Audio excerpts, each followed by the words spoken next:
নমস্কার, আমি দেবজ্যোতি। আমার আজকের পর্বে আপনাদের সকলকে স্বাগত জানাই। গত মঙ্গলবার কাশ্মীরের পেহেলগাঁওয়ে যে ভয়ঙ্কর ঘটনা ঘটেছে, 27 জন নিরীহ ভারতীয় যেভাবে প্রাণ হারিয়েছে, তার জবাব চাইছে ভারত। সমস্ত ভারতবাসীর শরীর দিয়ে গরম রক্ত বইছে। তারা চাইছেন পাকিস্তানের এই মৌলবাদী সংগঠন কবে তারা উপযুক্ত শাস্তি পাবে। ভারতবর্ষের সেনাবাহিনী অত্যন্ত সুসংগত, তা নিয়ে কোনো প্রশ্ন নেই, কিন্তু 2 টাকার একটি সামরিক শক্তি নিয়ে পাকিস্তান যেভাবে হুমকি দিচ্ছে, তার চরম জবাব দিতে প্রস্তুত নিশ্চিত ভারতবর্ষ। ভারতবর্ষের সরকারকে উপযুক্ত সমর্থন করেছেন সমস্ত রাজনৈতিক দল, কিন্তু বেশ কয়েকটি প্রশ্ন উঠতে শুরু করেছে।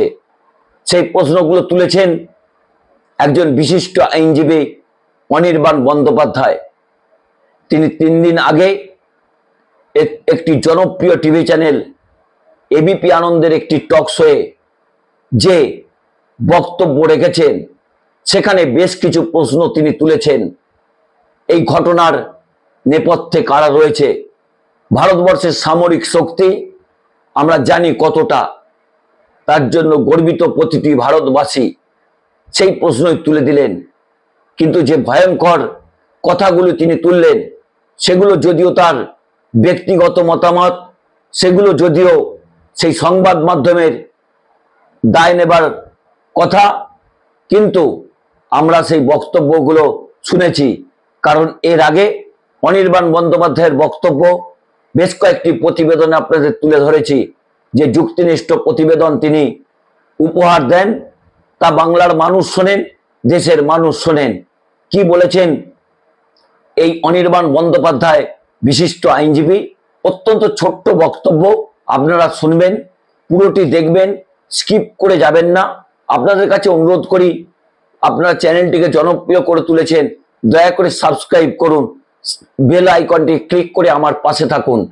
অনির্বাণ বন্দ্যোপাধ্যায় বেশ কিছু প্রশ্ন তুলে দিলেন।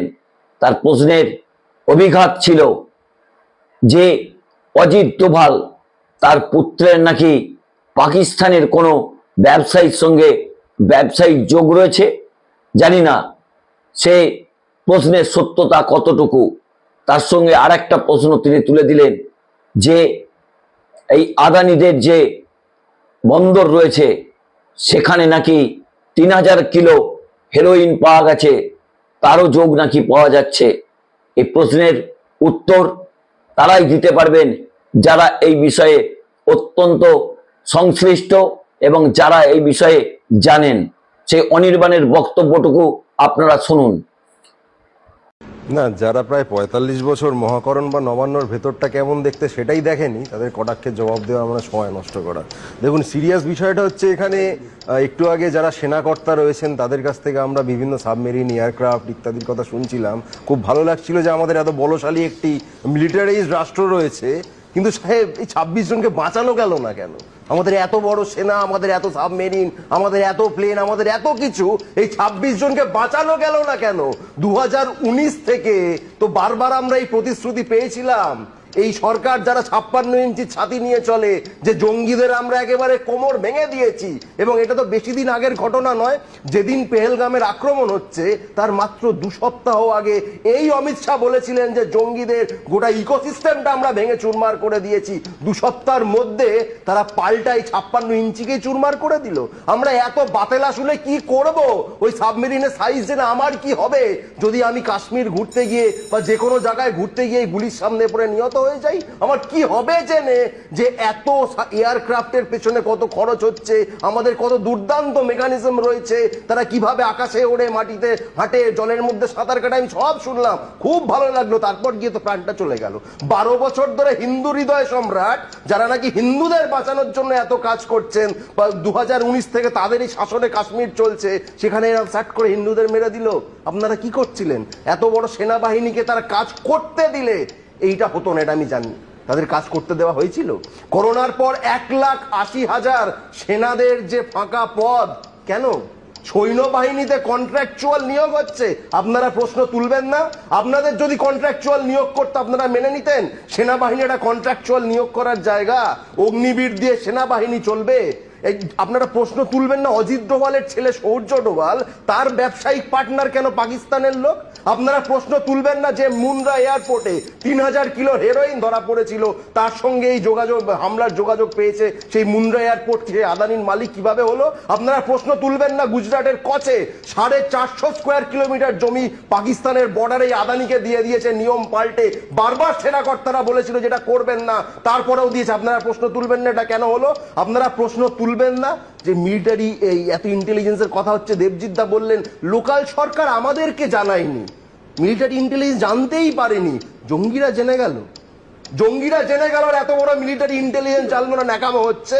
রাজ্য সরকার একটা গেট খুলে দিয়েছে, জঙ্গিরা জেনে গেল, তারপর পুরো আর্মড হয়ে গায়ে ক্যামেরা লাগিয়ে লোকাল গাইড নিয়ে হাঁটতে হাঁটতে চলে এলে কি আমরা কি ভিডিও গেম খেলছিলাম? শুধু গেট খোলেনি, গেট আটকে এই হত্যালীলা চালিয়েছে। দেখুন গোটাটা করেছে এবং একাধিক আমরা বয়ান শুনেছি, 1.5 থেকে 2 ঘন্টা আহত অবস্থায় পড়ে থেকে মারা গেছে, কেউ আসেনি। স্থানীয় মানুষ চেষ্টা করেছেন, যে মুসলমানদের আপনারা দিনের পর দিন টার্গেট করছেন তারা চেষ্টা করেছেন, সৈন্যবাহিনীর খোঁজ পাওয়া যায়নি। সেনারা কি আসতে চায়নি? এটা তো হতে পারে না। তাদেরকে হয় আসতে দেওয়া হয়নি, আর না হলে তাদেরকে খবর পেতে দেওয়া হয়নি। দেবজিৎ এখানে দাঁড়িয়ে যে পাকিস্তান মানসিকতা বললাম, আমি একমতের সঙ্গে, একদম ঠিক বলেছে। সেই ধর্মান্ধ রাজনীতির যে মানসিকতা, সেটাকেই পাকিস্তান মানসিকতা বলে, এবং সেই মানসিকতার একটাই সংগঠন আমাদের ভারতবর্ষে আছে, তার নাম RSS বিজেপি। যারা এই হামলার পর তারা টার্গেট করেছে ধর্মনিরপেক্ষ। আপনারা বিশিষ্ট আইনজীবী অনির্বাণ বন্দ্যোপাধ্যায়ের বক্তব্য শুনলেন, অত্যন্ত ক্ষুরধার বক্তব্য রাখেন। তিনি যে বেশ কয়েকটি প্রশ্ন তুললেন, অত্যন্ত ছোট একটি প্রতিবেদন, কিন্তু তার মধ্যে যেসব ভয়ঙ্কর প্রশ্নগুলো তিনি তুলে দিলেন, সেখানে কিন্তু উপস্থিত ছিলেন ভারতীয় জনতা পার্টির নেতা দেবজিৎ সরকার। তিনি মুখ বন্ধ করে পুরো বিষয়টা শুনলেন, কোনো উত্তর তিনি দিতে পারলেন না, কারণ এই উত্তর তার দেবার ক্ষমতা নেই। দিতে হবে তার রাজনৈতিক প্রভুদের, তার জবাব দিতে হবে কেন্দ্রীয় স্বরাষ্ট্রমন্ত্রীকে, জবাব দিতে হবে অজিত ডোভালকে, জবাব দিতে হবে গৌতম আদানিকে, জবাব দিতে হবে প্রধানমন্ত্রীকে। ভারতবর্ষের সামরিক শক্তি নিয়ে কোনো প্রশ্ন নেই, কিন্তু তারপরেও কেন বারবার এই ভূখণ্ড আক্রান্ত হচ্ছে, কেন এই সুন্দর কাশ্মীর বারবার রক্তাক্ত হচ্ছে, সেই প্রশ্ন কিন্তু উঠছে। তবে সেই প্রশ্ন থাকবে। তারপরেও একটা শেষ কথা বলি, যে ভারতবর্ষ চাইছে জবাব। আমরা সাবমেরিনের বহর জানতে চাই না, সেনাবাহিনীর বহর আমরা জানতে চাই না, আমরা জানতে চাই পাকিস্তানি এই মৌলবাদীদের বিরুদ্ধে ভারতবর্ষ কবে কঠিন পদক্ষেপ নেবে। তবে ভারত সরকারের পাশে সমস্ত রাজনৈতিক দলগুলো রয়েছে, এবং ভারত সরকারের পক্ষ থেকে প্রধানমন্ত্রী, স্বরাষ্ট্রমন্ত্রী যোগ্য জবাবের কথা বলছেন। আমরা সেই সময়টুকুর জন্যই অপেক্ষা করছি, কখন সেই সুসময় আসবে, যে যখন এই রশিদ মুনিরের মতো সেনাকর্তাদের উপযুক্ত শাস্তি দিতে পারবে ভারতের সেনাবাহিনী। সেদিন অন্তত মানসিকভাবে কিছুটা হলেও আমরা যেমন শান্তি পাবো, তেমনি 26 জন ভারতীয় নিরীহ মানুষ যারা পর্যটনের জন্য গেছিলেন, যাদের রক্তে রক্তাক্ত হয়েছে ভূস্বর্গ কাশ্মীর, তারা অন্তত কিছুটা হলেও শান্তি পাবেন। কারণ একটা কথা মনে রাখবেন, যে ঝন্টু শেখ গত কয়েকদিন আগে তিনি জীবন বাজি রেখে তার জীবনকে খুইয়েছেন। তার বাবা মা নদিয়ার তেহট্টের বাসিন্দা, তারা বলছেন ভারতের জন্য ঝন্টু প্রাণ দিয়েছে, তারা ঝন্টুর জন্য গর্বিত। নমস্কার, আমি দেবজ্যোতি। আমার এই পর্বটি ভালো লাগলে চ্যানেলটি সাবস্ক্রাইব করে বেল আইকনটি ক্লিক করে আমার পাশে থাকবেন।